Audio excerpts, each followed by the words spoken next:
శ్రీమాత్రే నమ. జయ గురు దత్తాత్రేయ నమ. ఈ వీడియోలో మనం సెప్టెంబర్ 22వ తారీఖు నుంచి 28వ తారీఖు మధ్యలో జరగబోయే వారఫలాలు కర్కాటక రాశి వారికి ఏ విధంగా ఉంటాయి అని పరిశీలించినప్పుడు మొత్తం మీద ఈ వారం అంతా కూడా కర్కాటక రాశి వారికే విజయ అవకాశాలు ఎక్కువగా కనబడుతున్నాయి.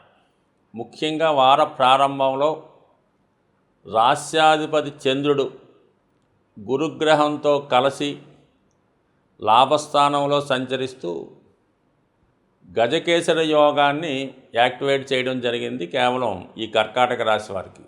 సో ఈ కారణం వల్ల జాతకుడు తన యొక్క వ్యక్తిగత సామర్థ్యంతో పూర్వపుణ్య ఫలంతో భగవంతుని యొక్క అనుగ్రహం సంపూర్ణంగా పొందే అవకాశం ఉన్నది.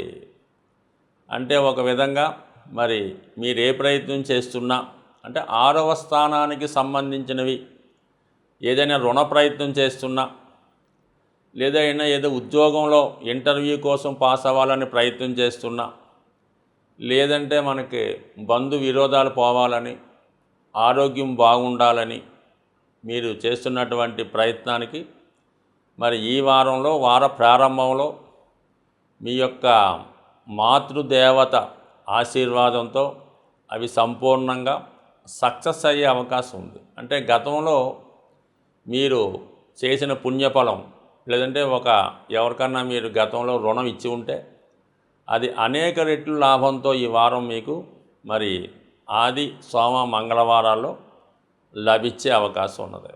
సో ఏదైనా గురుగ్రహ అనుగ్రహం రాష్ట్రాధిపతితో కలిసి ఉన్నప్పుడు అనేక రెట్లు పెరగడం జరుగుతూ ఉంటుంది. సో అయితే బుధ గురువారాల్లో చంద్రుడు వ్యయస్థానంలో సంచరిస్తూ కుజగ్రహంతో కలిసి ఉండడం జరుగుతుంది. అంటే దశమాధిపతితో కలిసి వ్యయస్థానంలో సంచరించడం వల్ల జాతకుడు వృత్తిరీత్యా ఎక్కువ ప్రయాణాలు చేయవలసి ఉంటుంది. ముఖ్యంగా బంధువులతో విరోధాలు వచ్చే అవకాశం ఉంది. ఆర్థికపరమైన విషయాల్లో మరి రక్త సంబంధీకులతో కానీ, మదర్తో కానీ, లేదంటే మాతృ సమానమైన వ్యక్తులతో, లేదంటే మీ యొక్క అధికారులతో ఆర్థికపరమైన విభేదాలు వచ్చే అవకాశం ఉంది.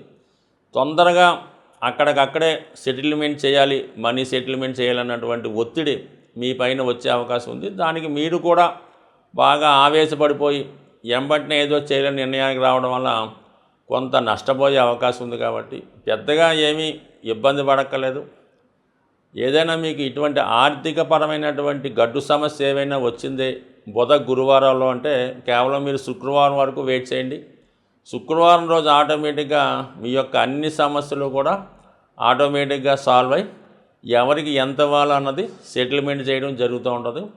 అలాగే మరి ఈ సమయంలో మీరు ఏమాత్రం ఒత్తిడికి లోనవద్దు, ఏమాత్రం కోపానికి గురవద్దు. శుక్ర శనివారాల్లో చంద్రుడు స్వక్షేత్రంలోకి రావడం వల్ల మీ యొక్క ఆకర్షణ పెరుగుతుంది, వృత్తిలో మీ వాల్యూ పెరుగుతుంది. కుటుంబ సభ్యుల సహకారంతో అన్ని సమస్యలు సాల్వ్ అవ్వడం జరుగుతుంది. చతుర్థ స్థానంలో లాభాధిపతి శుక్రుడు మరి మాలవ్య మహాపురుష యోగం అనే పంచమహాపురుష యోగంలో ఈ వారం అంతా మీకు సంచరించడం వల్ల మరి ఈ వారంలో మీకు ఏదన్నా గృహలాభం కానీ, వాహన లాభం కానీ జరిగే అవకాశం ఉంది. మరి స్త్రీలకైతే ఉద్యోగ అవకాశాలు రావచ్చు. వాళ్ళకి విలువైనటువంటి బహుమతులు, పట్టు వస్త్రాలు, బంగారు ఆభరణాలు లాంటి ఈ వారంలో మీకు బహుమతి రూపంలో లభించే అవకాశం ఉన్నది. అది మీకు పుట్టింటి వారి నుంచి వారు కానుకగా మీకు ఇటువంటి సౌకర్యాలు కల్పించే అవకాశం ఉంటుంది. వ్యక్తిగతంగా కర్కాటక రాశి వారికి సౌఖ్యాలు పెరుగుతాయి.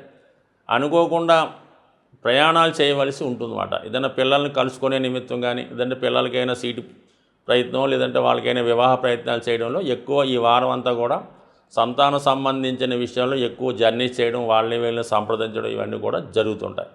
సో ఏదైనా అష్టమంలో ఉన్నటువంటి శని భగవానుడు వక్రగమనం ఉండడం వల్ల కొంతవరకు మీ పైన అష్టమ శని ప్రభావం తగ్గినప్పటికి కూడా చాలా వరకు ప్రతి పని కూడా నిరాశ చెందకుండా 1-2 సార్లు మీరు ప్రయత్నం చేయవలసి ఉంటుంది. ఎందుకంటే కుజుడు ఈ కర్కాటక రాశి వారికి 1000 స్థానంలో ఉన్నప్పుడు ఏమవుతుందంటే ప్రతి పని మధ్యలో అయిపోతుంటుంది. ఇంకొకసారి ప్రయత్నం చేస్తే 100% జరుగుతూ ఉంటుంది. మరి ఈ విధంగా ఆకుండాలంటే ఈ కర్కాటక రాశి వారు ఏ పని ప్రారంభించినా విఘ్నేశ్వరుడికి పూజించి మీ పని ప్రారంభించడం వల్ల అది నిరాటంకంగా జరిగే అవకాశం ఉంటుంది. ప్రస్తుతం మనం మహాలయ పక్షంలో ఉన్నాం కాబట్టి ఈ వారంలో అంటే రాబోయే ఈ పక్షం అంతా కూడా పితృదేవతల్ని ఆరాధించే సమయం. అంటే ఇక్కడ ఎవరి కుటుంబంలో అయినా అంటే వ్యక్తిగతంగా మీరే కాకుండా మీ కుటుంబంలో సంతానం అవ్వచ్చు, ఎవరన్నా మీ కుటుంబంలో నిరుద్యోగులుగా ఎటువంటి ఉద్యోగం లేకుండా కేవలం ఖాళీగా ఉండడం వల్ల కానీ ఏదో ఒక వ్యసనానికి బలహీనమై ఉండడం కానీ తరచూ అప్పులు చేయడం, వివాహం అయినా కూడా సంతానం కలగకపోవడం, ఒకవేళ కలిగిన కేవలం స్త్రీ సంతానం మాత్రమే కలగడం, ఇలాగ కొన్ని ఉంటాయి. అయితే ఒక కుటుంబంలో ఒకరికి ఈ విధంగా ఉంటుంది. సాధారణంగా ఈ పితృదోషాలు అన్నవి ఆ కుటుంబంలో ప్రథమ సంతానం మీద ఉంటుంది, కొన్ని సందర్భాల్లో చివరి సంతానం మీద కూడా ఉంటుంది. కాబట్టి ప్రతి ఒక్కరూ కూడా ఈ దేవతలకి తప్పనిసరిగా ఇప్పుడు జరుగుతున్నటువంటి 15 రోజుల్లో మరి మీ పెద్దవారు మరణించినటువంటి పుణ్యతిథి రోజున ఎవరికన్నా మరి తగు విధమైనట్టుగా ఆ కార్యక్రమం పూర్తి చేయడం.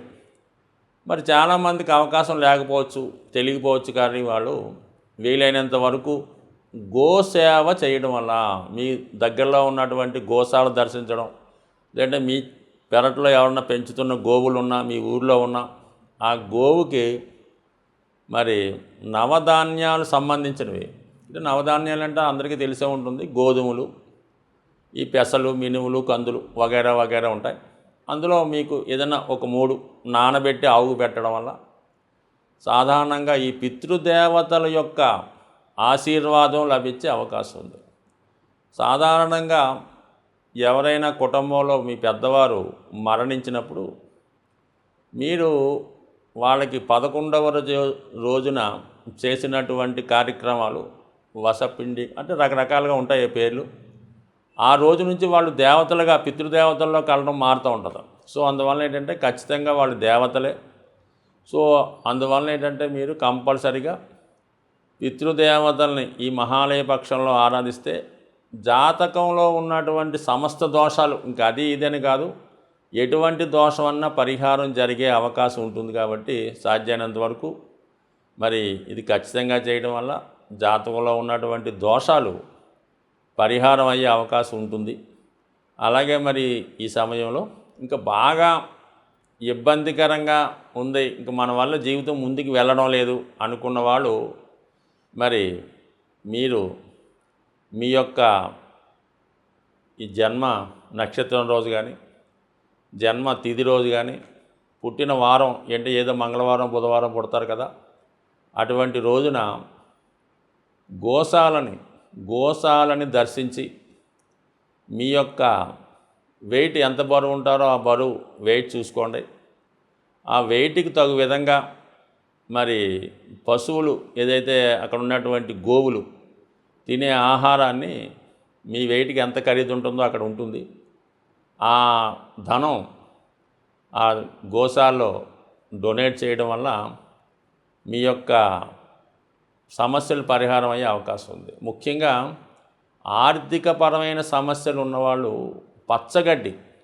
పచ్చగడ్డి మీ వెయిట్ తగ్గ ఇచ్చి ఆ పశువులతో తినిపించడం వల్ల కంపల్సరీగా మీకు ఆర్థికపరమైన సమస్యల నుంచి బయటపడే అవకాశం ఉంది. స్వస్తి.